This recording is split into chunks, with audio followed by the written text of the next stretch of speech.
Good afternoon student. पिछली class में आपका जो टॉपिक स्टार्ट हो रहा था प्रॉपर्टीज ऑफ कंक्रीट के गुण। अब जो हमारी कंक्रीट तैयार होती है उसमें क्या कौन कौन से गुण पाए जाते हैं। तो लास्ट क्लास में हमने डिस्कस किया था वेट प्लास्टिक स्टेट और दूसरा क्या था हार्डनेस स्टेट।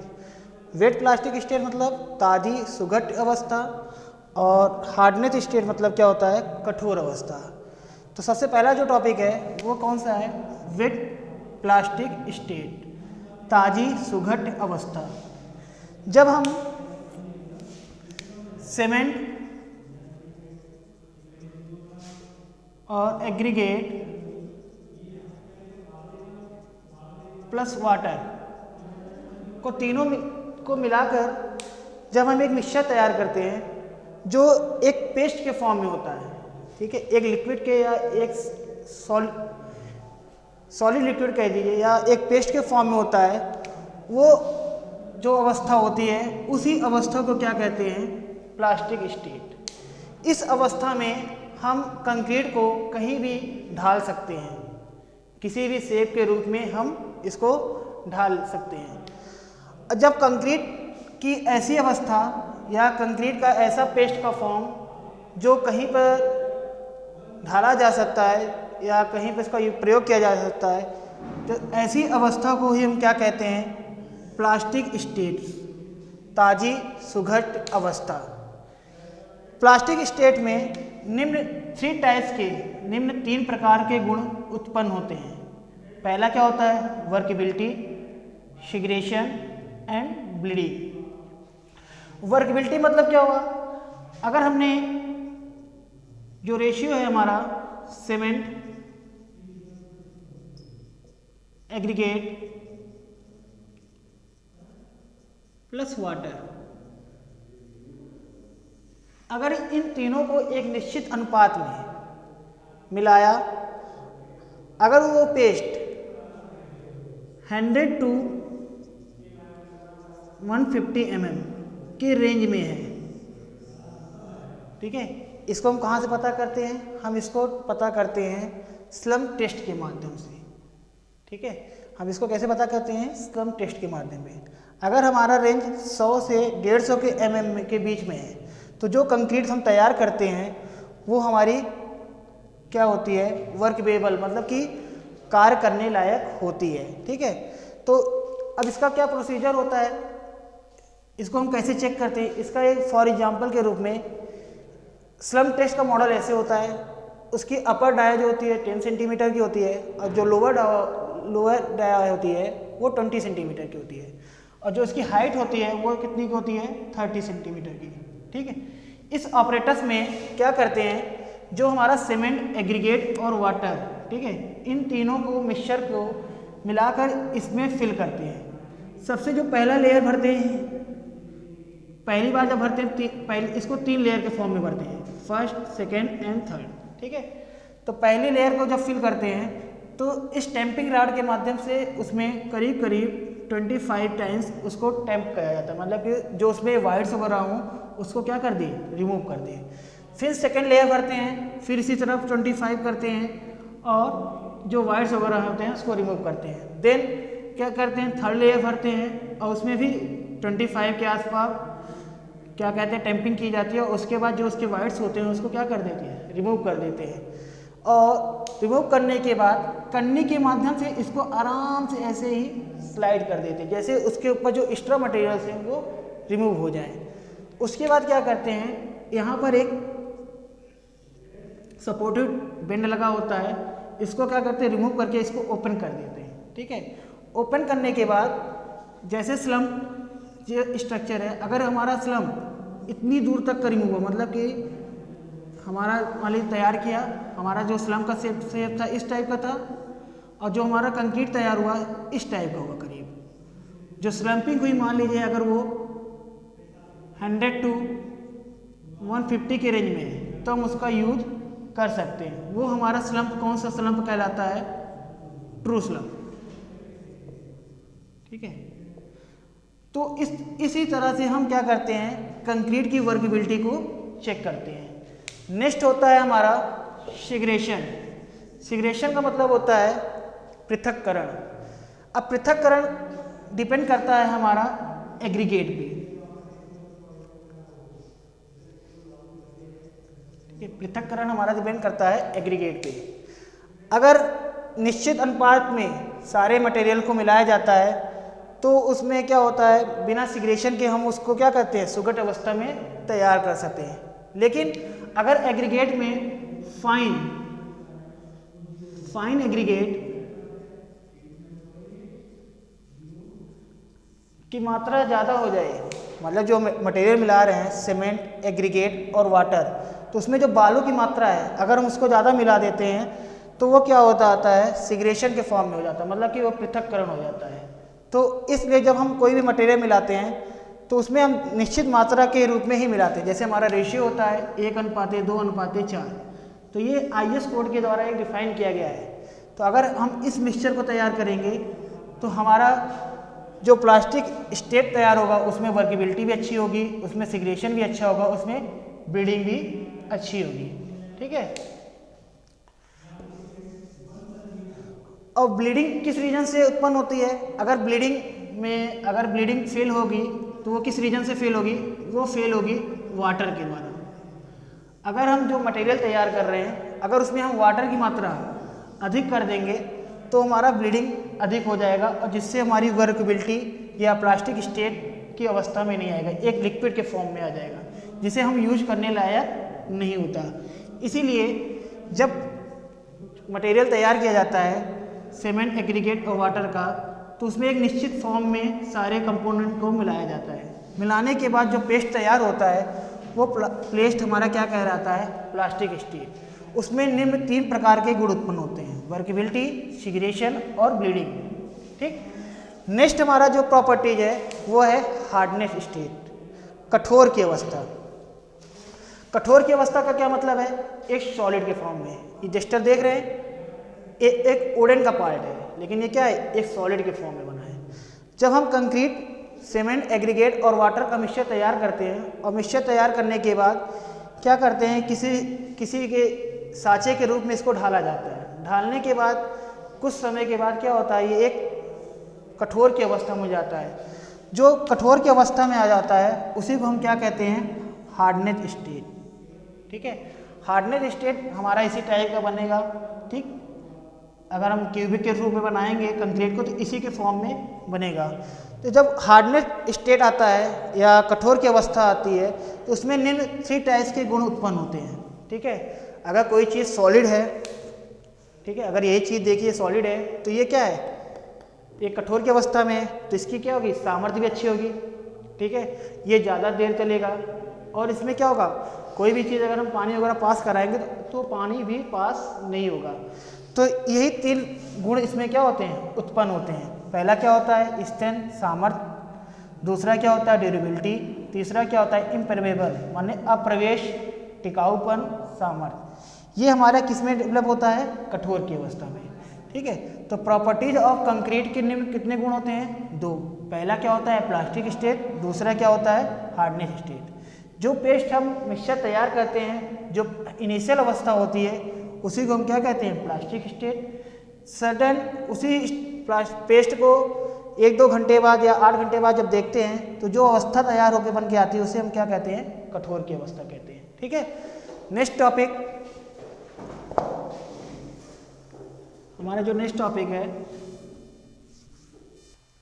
ठीक है, जो हमारा नेक्स्ट टॉपिक था वो था एडवांटेज ऑफ कंक्रीट, कंक्रीट के लाभ। अगर कोई भी मटेरियल होता है तो उसके कुछ मेरिट्स होते हैं और कुछ उसके क्या होते हैं, डिमेरिट्स होते हैं। ठीक है। कुछ उसके एडवांटेज होते हैं और कुछ उसके क्या होते हैं, डिसएडवांटेज होते हैं। तो पहला क्या है, एडवांटेज ऑफ कंक्रीट, कंक्रीट के लाभ।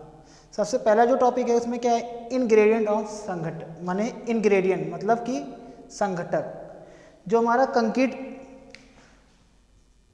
जिस मटेरियल से मिलकर बना होता है, सीमेंट, एग्रीगेट प्लस वाटर। ठीक है। सीमेंट, मिलावा और पानी, ये तीनों एक नेचुरल के फॉर्म में, प्रकृति के रूप में पाए जाते हैं जो हमें आसानी से हर जगह पे मिल जाते हैं। जिससे इसको हम आसानी से इसको क्या कर लेते हैं, तैयार कर लेते हैं। दूसरा क्या होता है, इजीली प्रोडक्शन। ठीक है, जो हमारा मटेरियल होता है, हमको कहीं पे मान लीजिए हमारा उत्पादन हमको कहीं पे ब्रिज बनाना है, ठीक है, कहीं पे हमें पुल का निर्माण करना है, तो जहाँ पे हमको पुल का निर्माण करना है वहाँ पर हम इस मटेरियल को लेकर आराम से इसका क्या कर सकते हो, कंक्रीट का निर्माण कर सकते हैं, और इसको आसानी से हम इसका क्या कर सकते हैं, यूज कर सकते हैं, किस पे, पुल पे। दूसरा क्या होता है, स्ट्रेंथ, सामर्थ्य। जो कंक्रीट होता है, कंक्रीट जो होता है इसकी सामर्थ्य, कंक्रीट की जो सामर्थ्य होती है लकड़ी की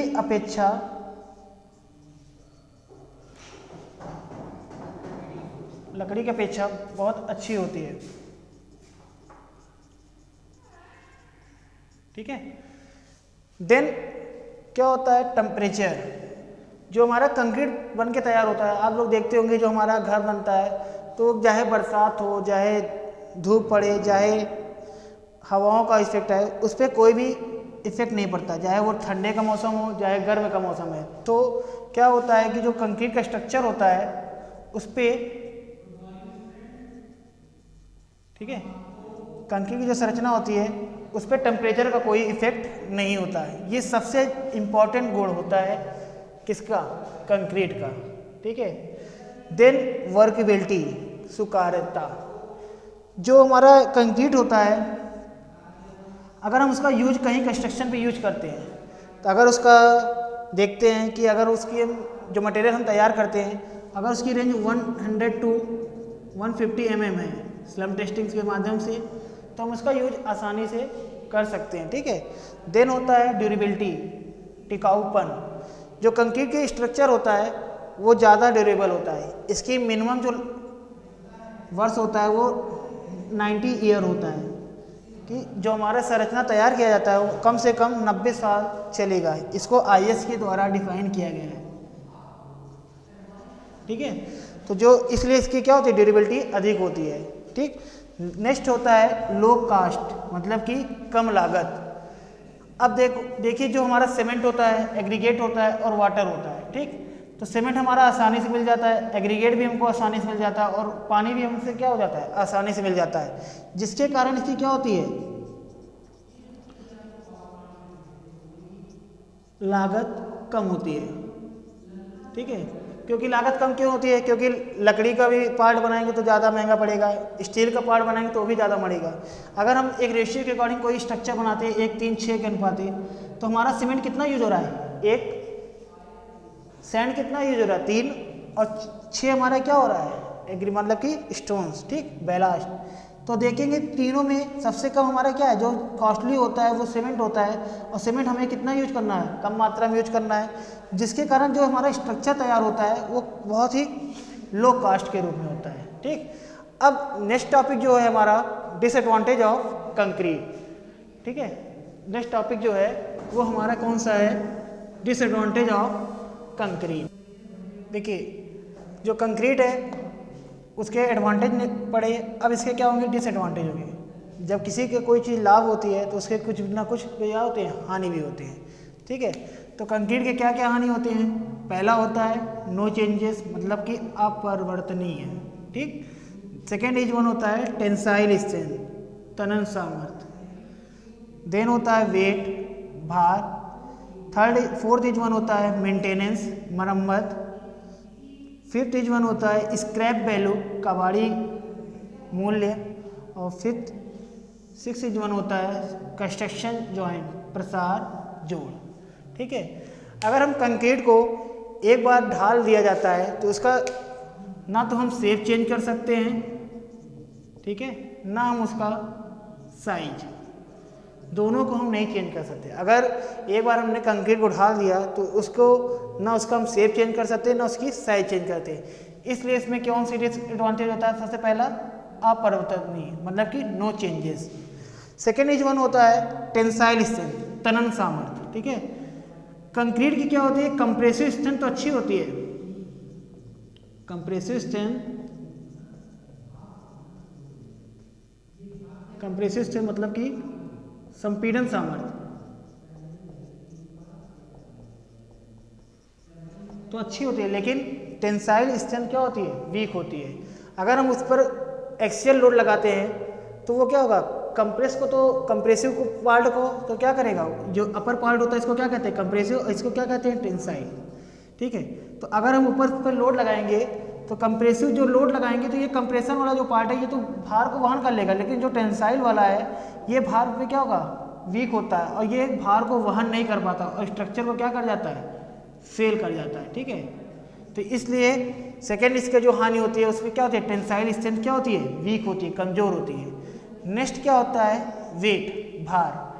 अगर हम देखें तो कंक्रीट का जो स्ट्रक्चर हम लोग तैयार करते हैं, मान लीजिए अगर हम कंक्रीट का मान लीजिए कि शेप का कोई स्ट्रक्चर तैयार करते हैं तो क्या होता है, अगर इसी के कंपेयर में हम टिम्बर का पहाड़ बनाएं, ठीक है, तो टिम्बर का क्या होगा, शेप हल्का होगा, लेकिन कंक्रीट का जो शेप होगा वो क्या होगा, अधिक भारी होगा। इसलिए क्या होता है, ये अधिक वेटेड होता है। तो इसकी जो तीसरी हानि होगी क्या हुआ, अधिक भार होता है। मेंटेनेंस, मरम्मत। ठीक है, अगर हम कंक्रीट को ढालते समय अगर उसमें हम कोई भी त्रुटि हो जाती है, ठीक है, अगर कोई भी गड़बड़ी हो जाती है तो उसको हम दोबारा से मरम्मत नहीं कर सकते, या अगर हम कंक्रीट का स्ट्रक्चर एक बार बन जाता है तो उसकी हम मेंटेनेंस सही से नहीं कर सकते, कुछ ना कुछ उसमें डिफॉल्ट रह ही जाता है। ठीक है, तो ये इसकी सबसे बड़ी हानि होती है। स्क्रैप वैल्यू, आप देखते होंगे कि जो कंक्रीट होता है अगर ये एक बार टूट जाता है, टूटने के बाद इसकी कोई भी कीमत नहीं होती, इसकी कोई भी वैल्यू नहीं होती। लेकिन अगर हम स्टील का कोई स्ट्रक्चर लेते हैं, अगर उसको हम तोड़ देते हैं तो उसकी कुछ ना समथिंग ना नथिंग से बेटर समथिंग ही समथिंग कुछ ना कुछ क्या होती है, वैल्यू होती है। ठीक है, उसकी ना कोई क्या होती है, कीमत होती है। लेकिन जो कंक्रीट का स्ट्रक्चर होता है वो टूटने के बाद उसकी ना कोई कुछ ना कोई नहीं कीमत होती है। तो इसलिए इसका क्या कहते हैं, कबाड़ी मूल्य। तो उसका क्या होता है, सबसे 5वां पॉइंट होगा स्क्रैप वैल्यू, उसकी कोई भी कीमत नहीं होती। कंस्ट्रक्शन जॉइंट, ठीक है, क्या है कि जब आप देखते होंगे अगर कई स्ट्रक्चर एक साथ ढाले जाते हैं, ठीक है, तो उसमें क्या होता है, टेम्परेचर के कारण क्या होता है, जब कंक्रीट होती है वो क्या होता है, टेम्परेचर जब इफेक्ट करता है तो वो क्या करता है, एक इंस्पेक्शन करता है, फैलाव करता है। फैलाव के कारण क्या होता है, उसमें जॉइंट्स डेवलप होते हैं। तो वो जो जॉइंट्स हो जाते हैं, जिसके कारण जॉइंट्स के कारण क्या हो जाता है, स्ट्रक्चर कमजोर हो जाता है और फेल हो जाता है। ठीक है, तो छठवां जो सबसे बड़ा रीजन है कंक्रीट की हानि में क्या है, कंस्ट्रक्शन जॉइंट, प्रसार जोड़। ठीक, तो इस तरह आपका जो यूनिट फर्स्ट है इंट्रोडक्शन, ठीक, वो आज इस टॉपिक के माध्यम से खत्म होता है। नेक्स्ट टॉपिक में हम आपको टॉपिक पे मिलेगा। वो टॉपिक है, नेक्स्ट टॉपिक क्या रहेगा आपका, इंग्रेडिएंट ऑफ कंक्रीट।